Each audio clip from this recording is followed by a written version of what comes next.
गुजरातच्या राजकोटमध्ये भीषण अग्नितांडव पाहायला मिळालेला आहे। राजकोटच्या मॉलमधील गेम झोनमध्ये लागलेल्या आगीत 20 जणांचा मृत्यू झाला, तर या आगीत 10 पेक्षा अधिक जणांना सुखरूप वाचवण्यात यश आलं।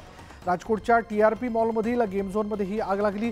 बघता बघता आगीनं रौद्र रूप धारण केलं आणि आगीमुळे हवेत धुराचे लोट आणि आगीचे लोळ पाहायला मिळाले आणि आगीत अनेक नागरिक अडकले होते।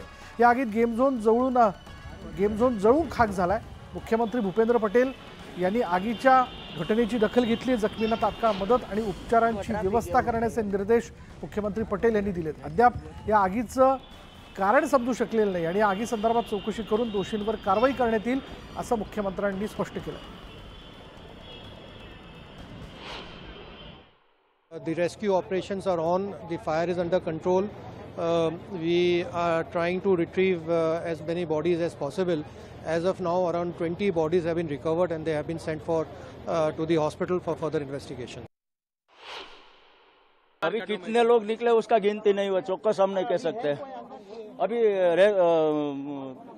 चालू है, शोधखोज चालू है। मैं 26 साल से ड्यूटी कर रहा हूँ, अब फायर स्टेशन ऑफिसर का ड्यूटी कर रहा हूँ, लेकिन मेरी लाइफ के अंदर ये पहला कॉल ऐसा था।